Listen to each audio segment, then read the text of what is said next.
All right. Hello, everyone. Welcome to another review session. Today we're going to be looking at the algebra review sheet that we had not so long ago. So let's go ahead and dive in and get started. Here at first, we just need to simplify the expressions. So this is really something we should hopefully have a pretty good grasp on by now, but let's go ahead and go through it. So the first one, step by step, we're going to look at our variables and non-variables. So we have a, we're going to combine with a. Whenever we do this, always remember to combine whatever sign is in front of it as well. So here we got plus 2a, we have minus 6a. So plus 2 minus 6, that's going to give us negative 4a. Now we have plus 7b plus b. So plus 7 plus 1b, that's going to give us plus 8b. And finally, we have this positive 5 here, so we can say plus 5. Now, you can write this in any order, and it's all going to be correct. You could write this as 5 minus 4a plus 8b. You could write this as 8b minus 4a plus 5. Technically, all these ways are correct. It is better that if your variables go in ABC order. However, this is your decision. Moving on to the next one. Here we have plus and minus with x squared and x. If we are dealing with plus and minus, we cannot combine our x squared and our x, so we need to keep them separate. So here we've got 7x plus, so 7x squared plus 3x squared. So 7 plus 3 is going to give us 10x squared. Then we have minus 3x plus 6x, so that's going to be minus 3 plus 6, which gives us positive 3. So our answer there is going to be 10x squared plus 3x. Down here we've got some multiplication, we've got some index rules. A to the 9th power times a to the 4th power. Whenever we're multiplying a variable that has, or anything really, that has these exponents or these indices, and it's the same thing that has these, what we can do is we can just take our indices, our exponents, and add them. So here, a to the 9 plus 4, this is going to give us a to the 13th power. And we're done. Here, if we have an exponent on the outside of some brackets, that means that we're going to need to take everything in the brackets and raise it to that power. So here, we're going to take 4 cubed, 4 cubed, 4 times 4 is 16, 16 times 4 is 64, b squared cubed. So here we're going to be multiplying, so that's going to be b to the 6th, and c to the 1st to the 3rd power will just be c cubed. And we're done there. And finally, our last one here, simplify, we have division. Let's go ahead and write this as a fraction, shall we? So 12 m squared n to the 6th. We're going to write this as a fraction now, divided by 3 m n to the 4th. Whenever we divide, well, first of all, we have our whole numbers here, right? 12 and 3, 12 divided by 3, you already know that's going to be 4. So let's go ahead and start with that. Now we have m squared and m, which there's no power, it's basically to the first power. Just like here when we multiplied, we can add the powers. If we're dividing, we can subtract them. So m to the 2 minus 1 is just going to give us m to the 1, or simply m. And here we have n to the 6th and n to the 4th. So we're going to have n to the 6 minus 4, which is 2. So our final answer is 4mn squared. Okay, so we finished the first part. Let's move on to the second. Sorry about that, I had to reinstall the program because for some reason it wouldn't let me open PDFs. Okay, so next we've got a few more rules with indices here.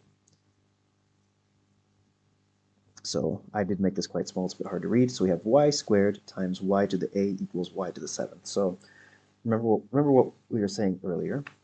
If I've got, so for example, y squared times y to the a equals y to the 7th, if we're multiplying these, then this is just going to be the sum of this plus this. So essentially our problem here is going to be just simply 2 plus a equals 7. And so 2 plus what equals 7? A should be 5. So the value of a here is going to be 5. Now over here, when we have brackets, when we have parentheses, so for example, we have, so y to the 4th, parentheses, to the power of b, equals y to the 12th. Well, this simply means that we're going to take b times 4. In other words, so 4b equals 12. So 4 times what equals 12? We can divide by 4 on both sides. So b is going to be 3. So b here equals 3, and we said a equals 5. Okay, moving on to the next one. Okay, so we need to solve 8 brackets m minus 5 equals 48. First, we're going to need to expand our brackets. We're going to need to multiply everything in here. When we expand our brackets, we multiply the number on the outside times everything on the inside, including the sign. So 8 times m is going to give us 8m. 8 times minus 5 is going to give us minus 40 equals 48. So we now can just work through our normal methods here. We will get the whole numbers by themselves. So 8m is going to equal 48 plus 40, which gives us 88. We can divide now. So that means that 88 divided by 8 is going to be 11. So m here equals 11. All right. The next one, 3h minus 5 equals 12. This one, again, is just following our straightforward steps. 3h minus 5 equals 12. So first we will do the opposite, the inverse operation, working backwards through BidMass, right? So we'll add 5 to both sides. It cancels here, so that means 3h equals 17. And then we will divide by 3, since 3h is basically 3 times h, right? So we do the opposite, we divide. So h equals 17 divided by 3. When you work this out, you are going to get 5 2/3, or you could, if you wanted, write this as 5.6 repeating. Okay, and finally, one last one, where we have an x on both sides. So we have 2x plus 20 equals 6x minus 12. So we're going to need to get the x's on one side and the numbers on the other. So let's say we have 2x plus 20 equals 6x minus 12. Okay, so let's go ahead. I like to have positive numbers, so I know that here, if I take this 12 and I move it over, I'm going to add it, right? I'm going to do the opposite, so I'll add 12 to both sides, and that means I'm going to want to move my x's to the other side. So here, this is positive 2x. I'll do the opposite here. I'll take it away, and so I need to take away 2x over here. So on this side, 20 plus 12 is going to give me 32. 6x minus 2x is going to give me 4x. So now, I've got 32 equals 4x. This is like 4 times x, right? So I can divide. I can do the opposite. 4 divided by 4 is 1, so that cancels. 32 divided by 4 is going to give me 8. So we're going to see here that x equals 8. Okay, so for the next ones, we have values. We just need to substitute in for these values.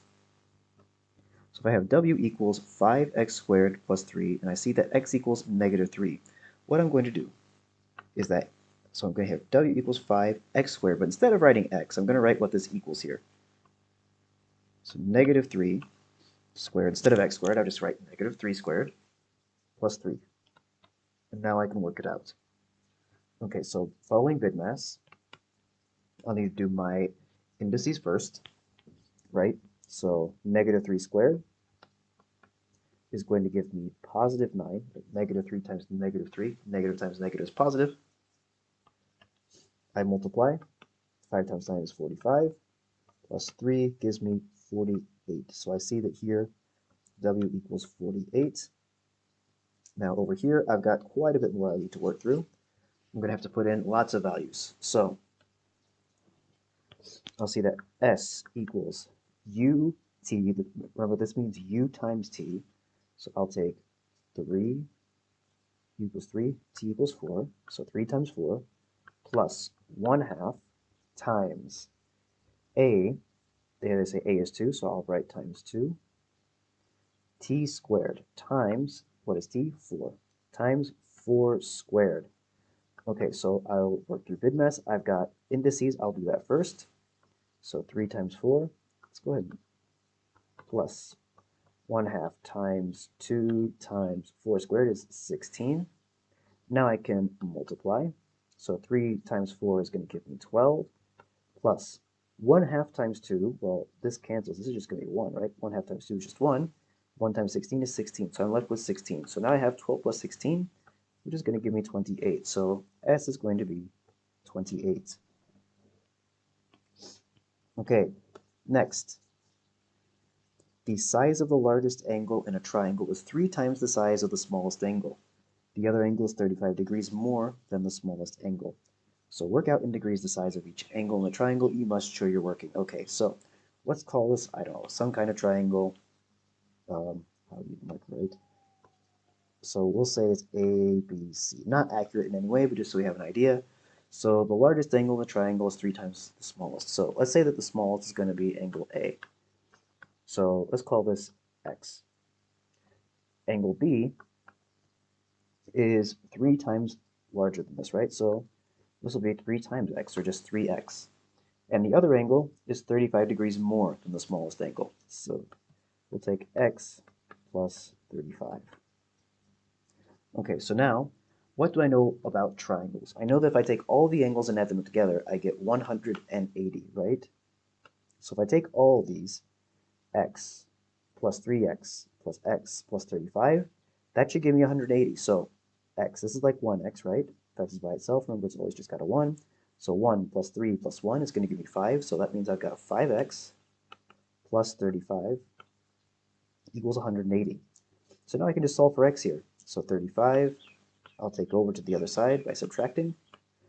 That's going to leave me with 5x equals 180 minus 35 is going to give me 145. And 145 now, divided by 5, is going to give me 29. So I'm going to see that A is equal to 29, B is equal to 3 times 29, which when you work that out should give you 87. And down here we have 29 plus 35, which is going to give you, of course, 64. Now if you add all three of these angles together, you should see that you end up with 180 degrees. If you do your math correctly, which I believe I have here. I hope I have. Okay, so let's go ahead and zoom out and scroll down the page. We're going slow, but we're being thorough this time. If there are other questions you need more help with, I would advise skipping ahead in the video to the questions you need the most help with. Let's change colors. Okay, so the diagram shows a right angle triangle and all the angles are in degrees. We need to find the value of the smallest angle in the triangle. Okay, so we're going to use the exact same property we used before. We're just going to remember here, this means that we have a right angle, in other words 90 degrees.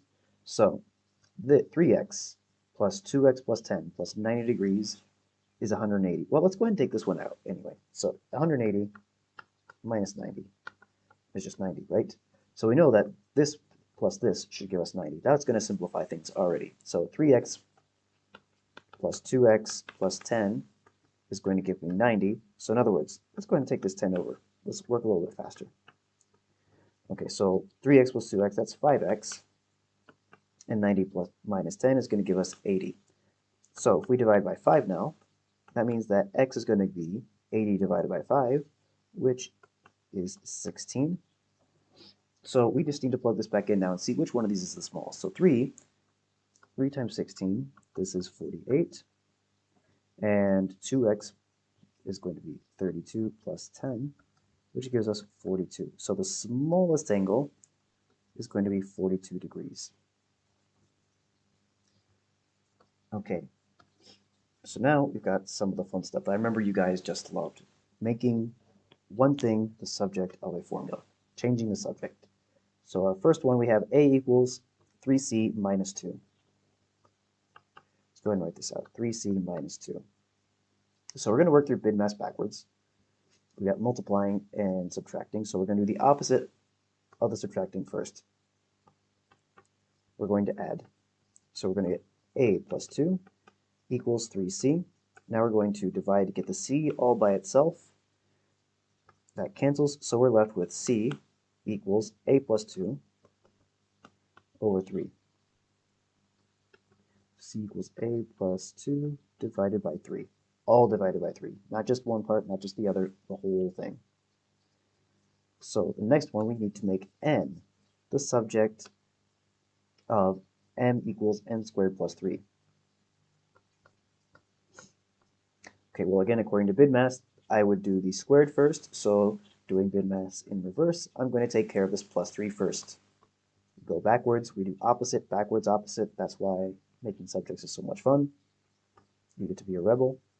So we subtract 3. Now we have m minus 3 equals n squared. What is the opposite of squaring something? Taking the square root. So let's go ahead and take the square root here. Now the square root of n squared is simply going to be n, and we are left with the square root of m minus 3. Again, all of that should be in the square root sign. So I'll go ahead and write it over here. N equals the root m minus 3. Next, we need to make b the subject of a equals the root of b plus 2 divided by 5. So a equals the root of b plus 2 divided by 5. Okay, well, as we can see that everything in here is inside of a square root sign, we're going to go ahead and tackle that first. So we're going to square this, and we're going to square both sides.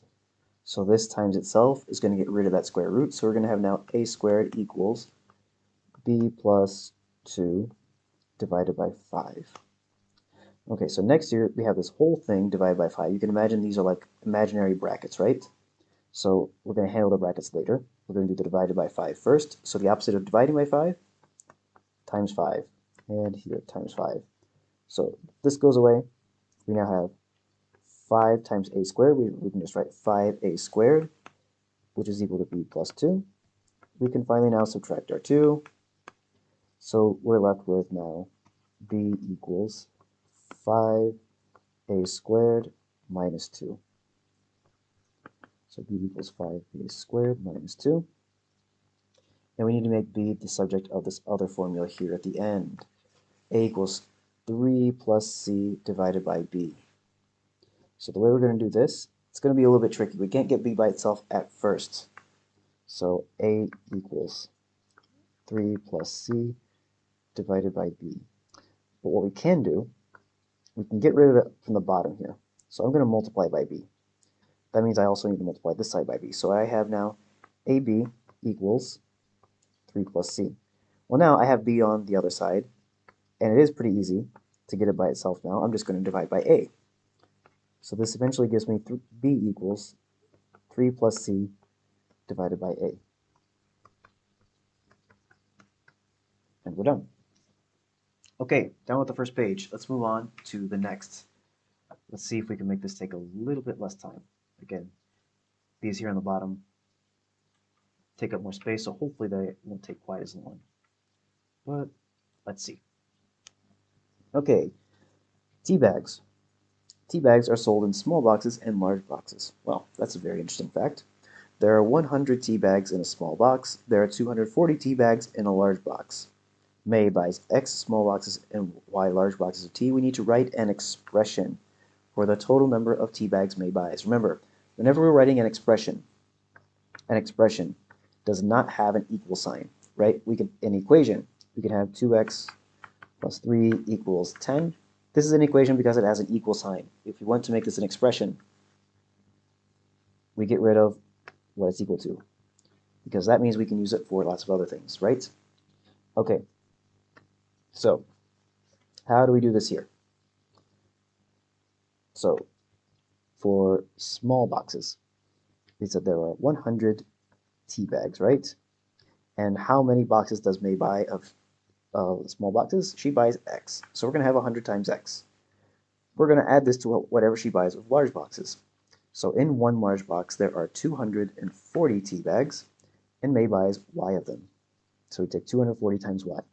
And believe it or not, we're already done. That's our expression. Let's move on to the next.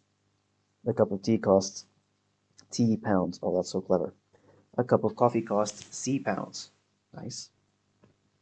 Let's write an expression in pounds for the cost of 5 cups of tea and 4 cups of coffee. So again, 1 cup of tea is tea. So we're going to take 5 of those. So 5 times t, in other words, 5t. and we're going to add that to the cost of 4 cups of coffee. So we have 4 times whatever the cost is. We'll say C for coffee. And if we want, you could go ahead and add this pound sign in here. But the important part is this 5t plus 4c, and we're done. All right, so let's move on to the next part where we need to expand brackets. Expand and simplify brackets. So what does it mean to expand? It means to take this whatever's on the outside and multiply it by everything inside. So 2x squared brackets 4x minus 9. This simply means we're going to take 2x squared, multiply it by this, and then we're going to multiply it by this thing. And if we need to simplify, we can, but usually we don't, and we'll be done. So 2x squared times 4x. So 2 times 4 is going to give us 8. X squared times x is going to give us, remember, times, it's going to be x cubed. Then we have minus 9. So 2x squared times minus 9. So 2 times minus 9 is going to give us minus 18. We can't forget about that x squared, but there are no other x's, so we'll just add that on at the end. And we are done. We've simplified. 8x cubed minus 18x squared. So moving on to the next one. So here we have 6 brackets y plus 3 minus 5 brackets y minus 4.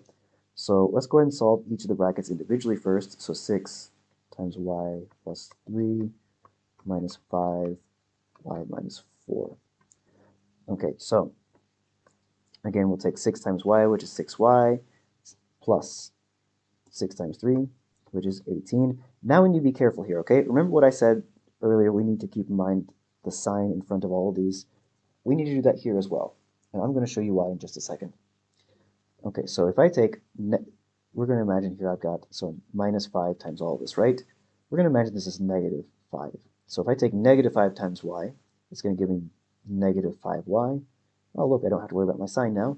But look here, I've got a negative. So if I didn't worry about this, I would say 5 times negative 4, that's going to be minus 20. But, in fact, I have this here, which is basically going to be like negative 5 times negative 4, which is going to give me a positive 20.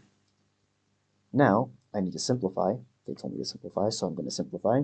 So I combine my like terms. So I have a y and a y, so 6y minus 5y. It's going to simply give me y. And I have positive 18 plus 20. So 18 plus 20 is going to give me 38. So I finally end up with y plus 38 is my final answer. Okay, we have 2 more that we need to expand and simplify. We've got now these double brackets. What do these double brackets do? It's basically going to work the same way. The only thing, I'm going to take the first part of the first bracket, multiply both parts of the second. Then I'm going to go look at the second part of the first bracket and do the same thing, multiply both parts of the second. So let's go ahead and take a look at how we can do this now. So we have, I'll rewrite it here, 2p minus 3 times p minus 5. So first, I'll take 2p times p, so it's going to be 2p squared minus, so 2 times minus 5 is negative 10 p. Next, I've got negative 3 times p, which is going to be negative 3p. And then I've got negative 3 times negative 5, which is going to give me negative times negative is positive, so positive or plus 15. Okay, so p squared, there's no other p squares, and we have plus and minus, so that's going to stay as it is. All right, 2p squared. But I have a negative 10p and a negative 3p, so minus 10 minus 3 is going to give me minus 13p. And this plus 15, I don't have any other numbers by themselves, so that will stay as it is. So my final answer is 2p squared minus 13p plus 15. Okay, one last one, and we'll move on. So we have 2x plus 3 times 3x minus 1. So I'm going to take 2x times 3x. So 2 times 3 is 6. X times x is x squared. Then I'll take 2 times minus 1, which is going to be 2 times negative 1 is negative 2x. Then I take positive 3 times 3x. 3 times 3 is 9, so I get 9x. And I have finally, so 3 times negative 1, so minus 3. Combining these two here, my final answer will be 6x squared plus 7x minus 3. And I am done. Now we're going to go ahead and look at sort of the opposite. We need to factorize.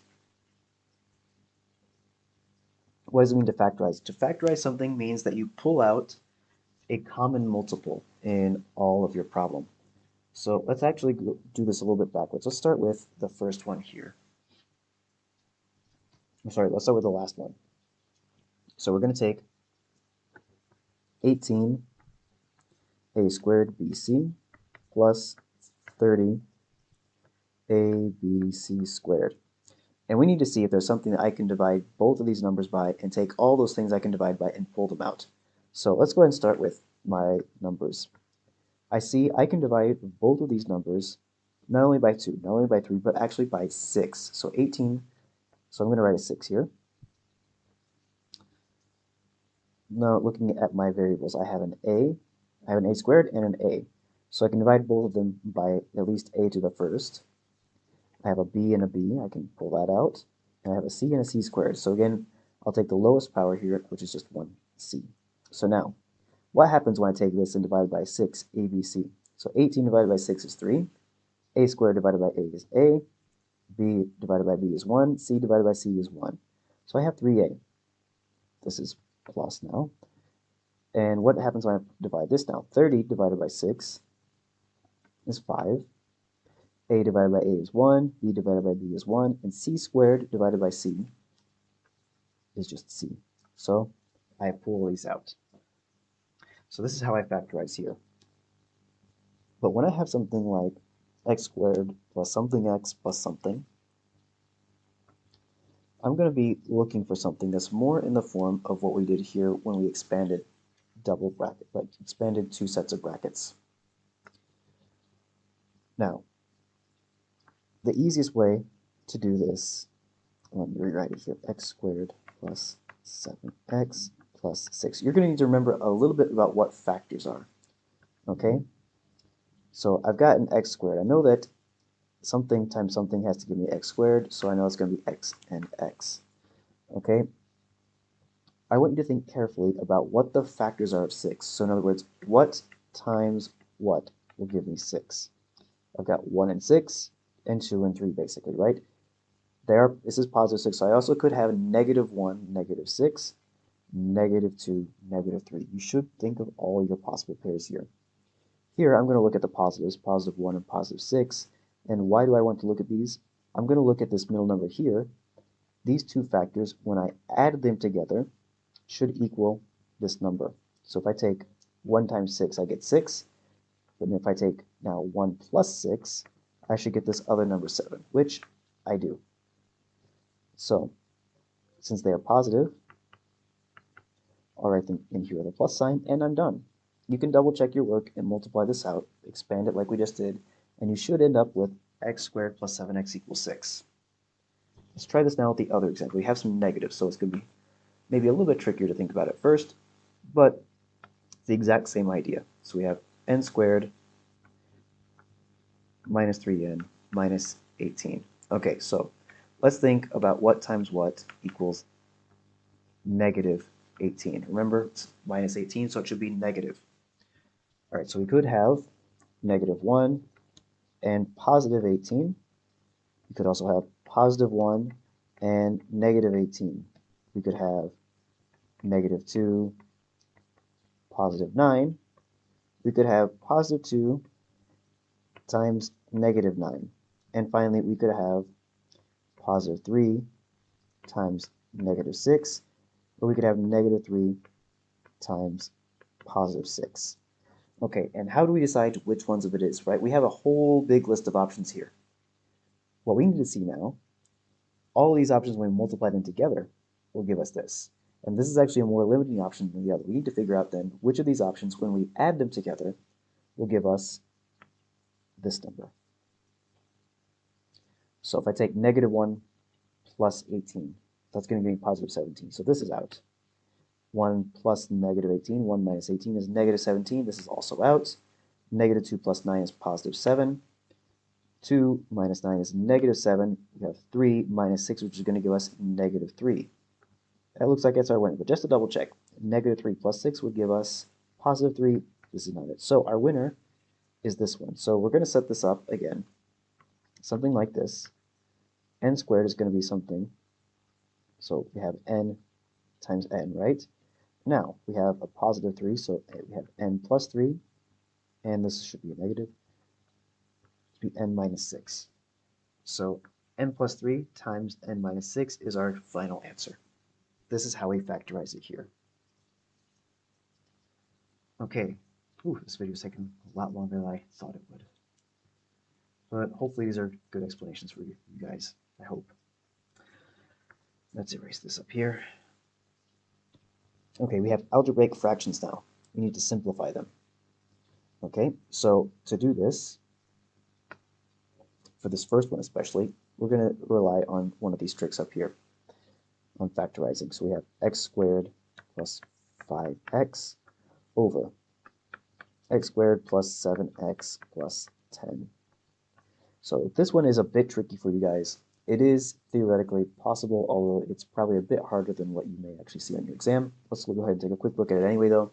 It's good practice for factorizing, which very well could be in your exam. So let's factorize this guy here. So I have x squared. I know I'm going to have x plus or minus something times x plus or minus something. What are the factors of 10? I have 1 times 10, 2 times 5, and the negative versions of those, right? I have a positive number here, so it's likely going to be plus one of these numbers, right? So 1 plus 10 or 2 plus 5 gives me plus 7. It's going to be positive 2 times positive 5. So 2 plus 5 will give me 7. So on the bottom, now that I've my first step in simplifying this, I have x plus 2 times x plus 5. Looking at this now, is there anything I can pull out of this that I can divide all this by? Well, I can divide all this by x, right? X squared divided by x is just x, and 5x divided by x is just 5. Now, if you look here, I have an x5 in brackets and an x5 in brackets. We're multiplying both of these things by x5, so what they could do, and what they do actually, is they cancel, which is going to leave us with our simplest form of x over x plus 2. So this would be the simplified version of this fraction here. Okay, so finally we need to solve the other one now.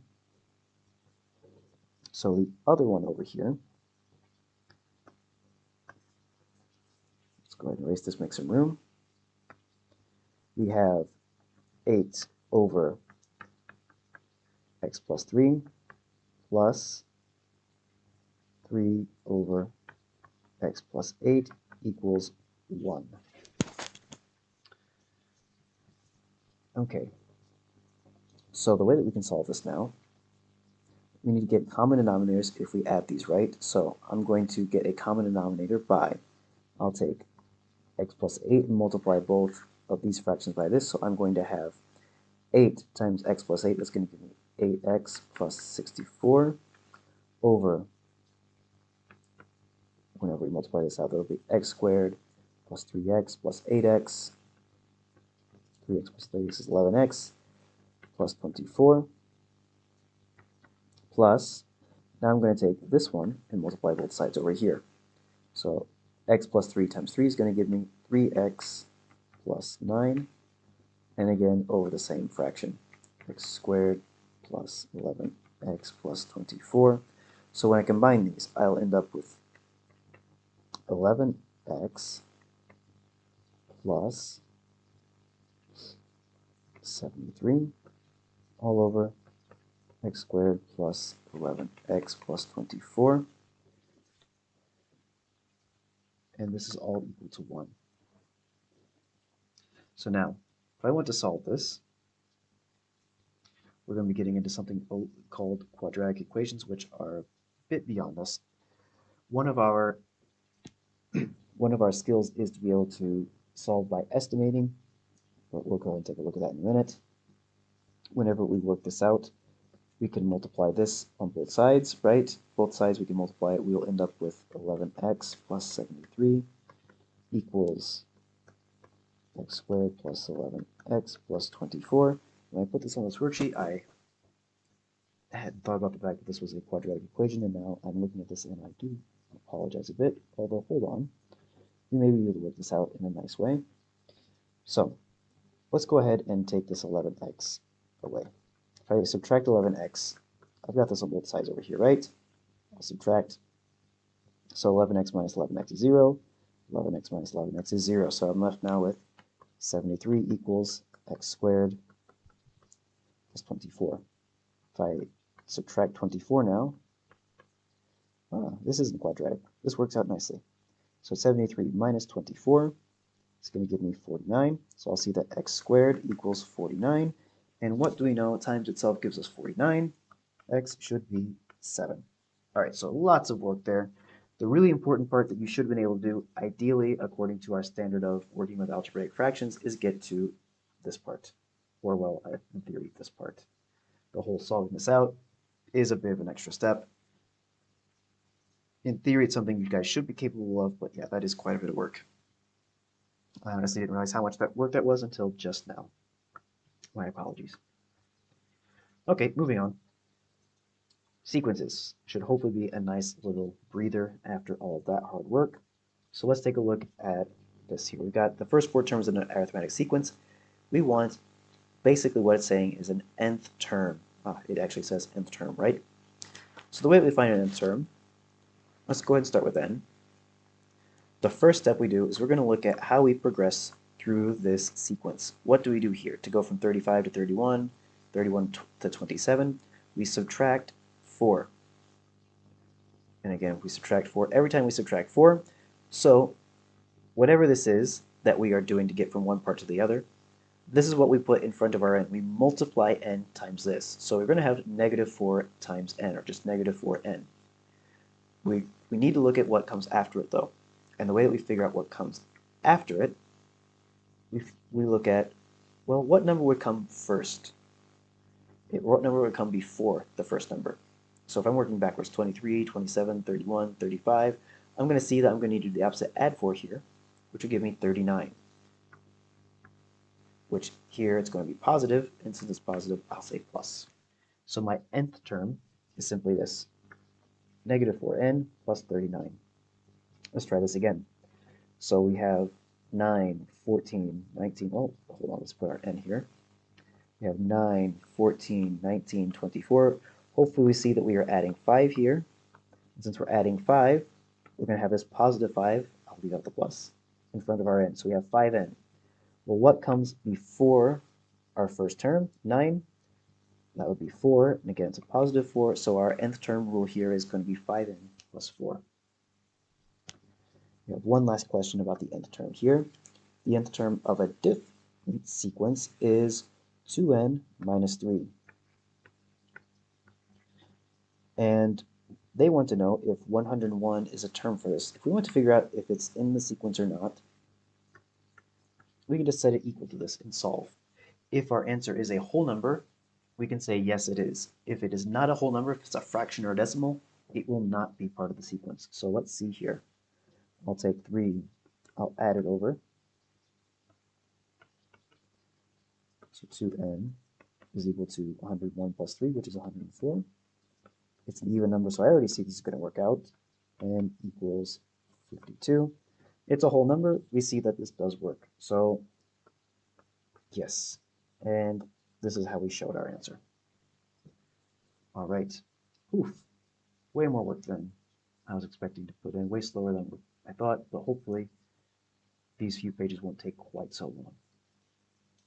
Okay, so here we've got some inequalities. All right, remember, inequality means that it's just not equal, so we're talking about greater than, less than. So, okay, so greater than, less than, greater than or equal to, less than or equal to. So here on the number line, show the inequality, x is greater than negative 3. So we're going to start at negative 3. Since there is nothing here saying it can be equal, it's only going to be bigger, not equal. When we go to negative 3, we're going to put a circle. We always start with a circle. Since it cannot be equal, we're going to leave it empty. We cannot fill in the circle. And then all we do is draw a line going up with an arrow to show that it keeps going, and we are done. Now, we're going to do the opposite. We look at this inequality. So here we see that we've got, again, an empty circle. So it's going to be either greater than or less than. There's going to be no line on the bottom. It's not going to be any one of these. But here we're going to the left. So we're going to see that this is going to be, let's say, x, we'll call it x, is going to be less than. And what number does it start at? 2. So x is less than 2. And we're done. Okay. So moving on. When we solve inequalities, we solve them in very much the same way as we would other equations, right? So if I take, for example, 4t plus 7 is greater than or equal to 19, I'm going to work through this just as the same way as if it were an equal sign. So I'll take my 7 away. I'll get 4t equals 19 minus 7, which is 12. I divide by 4, and so t equals 3. Or sorry, t not equal 3. Be very careful here. You may fall into the same mistake I just made. T does not equal 3 is greater than or less than or equal to 3. So t is less than or equal to 3. And that's it. We solve it the exact same way. And doing this with the other one, we're going to end up with the same thing. There is one little extra rule that doesn't come up in these examples. If, for example, let's say that you have negative 2x is less than 4, if you divide or multiply by a negative number, your sign is going to change sides. Okay? That is an important rule to remember. When you have these, your signs change sides if you multiply or divide by a negative number. All right, so be very, very careful about that. They don't come up in these examples, which is why I want to bring it up now, but just so you know. Okay, back to this, solving this, we have 4x plus 6 is less than or equal to x plus 21. Let's go ahead and bring my x over here, minus x, and I'll bring my numbers to the other side. So 4x minus x is 3x, 21 minus 6 is 15, so I have 3x is less than or equal to 15. I divide by 3, it's positive, so I don't have to worry about anything. So I can just say x is less than or equal to 15 divided by 3, which is 5. Okay, so moving on to our favorite now, y equals mx plus c. My math teacher always used to say that if he ever had a tattoo, he would tattoo y equals mx plus b on his arm. I didn't understand him at the time. I hate to admit that I almost sort of understand him now, although don't expect me to ever get a y equals mx plus c tattoo, ever. Okay, so a straight line has an equation y equals 3x minus 2. We want to write down the gradient of the line and where it crosses the y-axis. The nice thing about the way this formula is written is that it tells us that we don't have to do any work. We just have to remember. So in y equals mx plus c, m is the gradient. So here we have 3x. So the gradient of the line is 3. We're done. We didn't have to do any work. And c is what we call the y-intercept. It's where the line crosses the y-axis. It's literally telling us where to go. The only thing that we have to do here, they want the coordinate. We can't just write down a number. So the coordinate here, right, x comes first. X is just, if we're on the y-axis, we don't move along x. So it's just going to be 0, and y is going to be minus 2. We're done. Alrighty. So moving on now. That's not the eraser. And I'm actually going to go ahead and zoom in a bit more here with these graphs so we can see them a little more clearly. So on the grid, draw the graph of x plus y equals 4 for x values from -1 to 5. So essentially what they're wanting us to do is to make a small table. We can make a table where we have x and y, we put in negative 1, 0, 1, 2, 3, 4, 5, and we substitute all these into this equation to see what we get for y. This is going to take a little while. What I recommend instead, if they ask you for this and they give you a table in the exam, fill in the table. If they don't give you this, go ahead and draw the graph anyway. So if we want to make this table, okay, fine. So we have negative 1 plus y equals 4. That means that y equals 5. So here we have negative 1, 5. And each one of these, remember, is going to give us a coordinate. So we go down to negative 1. I got it all the way down here, so it's going to be somewhere around, not there. Let's say, I don't know, there. Anyway, next. So 0 plus y equals 4. That means that y equals 4. What am I doing? Let me make mistakes. Okay, so negative 1, positive 5, right? Negative 1, positive 5. Oy, oy, oy, it's getting late. Okay, so y equals 4. We go up there, we put a point. We have 1 plus y equals 4. That means that y is going to be 3. We're starting to see a pattern, right? So we can, oops, not there. Oops, not there either. My goodness, it's getting very late. So you just go in now and put all the points that you found using your table. There, my goodness. Pay a lot more attention to what you're doing than I am, apparently. Use a ruler, again, not like I'm doing because I'm doing this on a screen, and draw your, what should be your beautiful straight line. The other way that we can do this, I'm going to say heck with the table. Over here, we have y equals 3x minus 2. I'm going to use the y equals mx plus c method. We have c, our y-intercept is minus 2, negative 2. So go on the y-axis to negative 2 and put a point. Our m equals 3. Always think of your gradient as a fraction. If it's a whole number, just put it on top of 1. The number on top tells us how much we go up or down, depending if it's positive or negative, and the number on bottom tells us how much we go right. It could tell us to go left, but that's a bit complicated. I'll get into that later. So we go 1, 2, 3. That's not 3, 1. Yes, it is 1, 2, 3. And over 1, put a point. You could repeat this step, 1, 2, 3, over 1, put a point.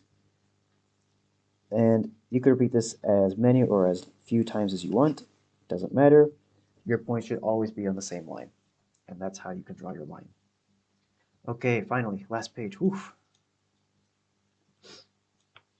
Okay, so the graph of 4y minus 6x equals 7 is drawn on the grid. They want us to draw the graph of y equals negative 2x. So again, let's go ahead and not use a table. Let's just do it using the equation. This is going to be like plus 0 basically, right? So we're going to start at 0. And it's going to be negative 2x. So that means, so our m is negative 2.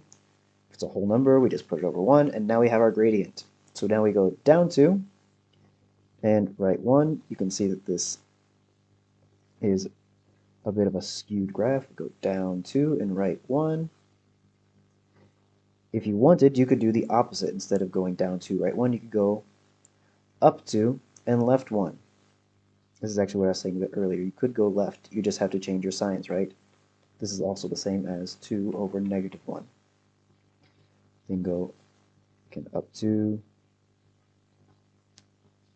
left 1. And again, it really shouldn't matter. It's all going to be on the same nice straight line. So when you see where these cross, you're going to see that if I had drawn my line straight, it would be here at negative 0.5 and 1.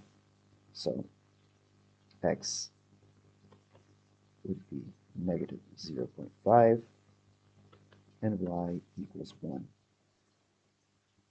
So just one quick moment for myself, which should just be applause for you. And we're back to it. Okay, so now let's go ahead and solve some simultaneous equations. We already used one method here. Let's use another. So we have 4x plus 3y equals 18, and x minus 3y. Let's go ahead and rewrite these. And x minus 3y equals 7. If you have the same number in front of your variables, or even if it's a plus and minus, I recommend using elimination. So here, if I add these two, the signs are different, I'll add them. These are going to cancel. 3y minus plus negative 3y is just 0. 4x plus x is going to give me 5x. 18 plus 7 is going to give me 25.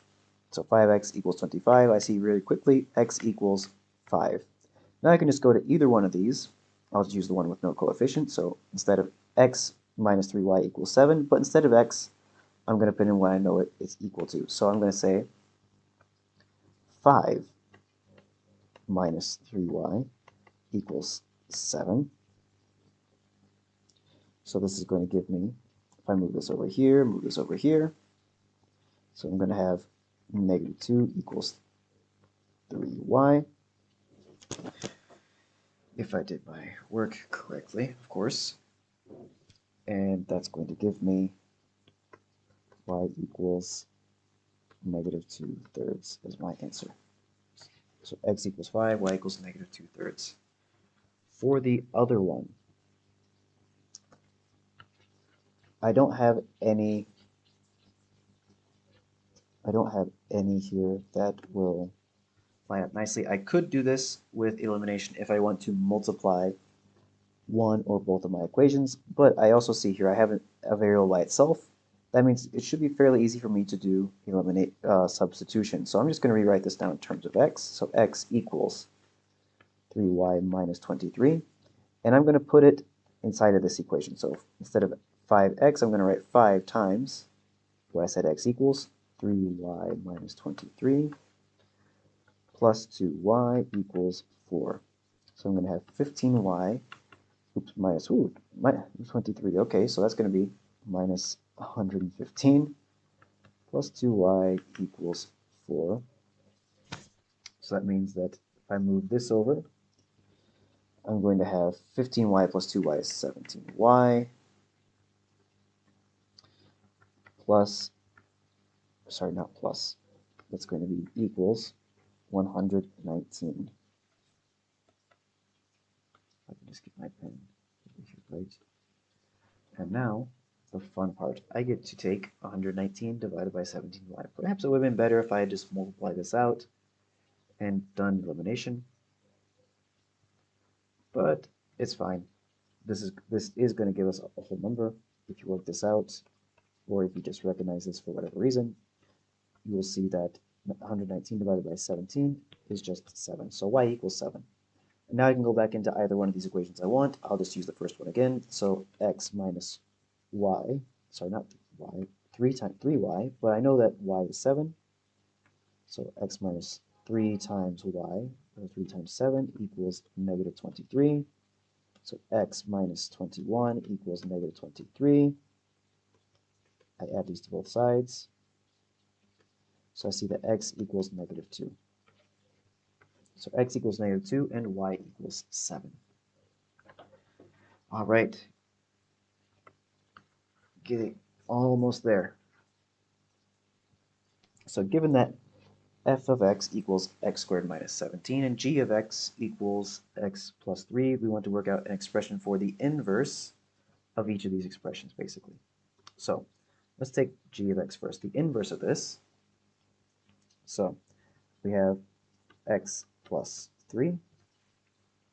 The opposite of this would be if we were to take and just subtract, right? So the inverse here would be x minus 3. G inverse of x is x minus 3. Okay, and for the other one, it's going to be a bit similar, right? So the only thing is we're going to take, again, so we have x squared minus 17. So we'll start with x. The first thing we do would be square it and then subtract 17. So we do that backwards and the opposite. So first we add 17, and then we're going to do the opposite of square. We're going to take the square root of the whole thing. So f prime, or inverse f of x is going to be equal to the square root of x plus 17. And finally, our last one, hopefully not a difficult one to end on. Y is directly proportional to x, and it's given by the formula y equals 0.4x. So find the value of y when x equals 6. All we need to do here is substitute. So y equals 0.4. Instead of x, we're going to put in 6. So 0.4 times 6 is 2.4. So we see that y equals 2.4. And that finally brings us to the end of our review. If you still have questions, by all means let me know. Best of luck studying. I will see you all in school.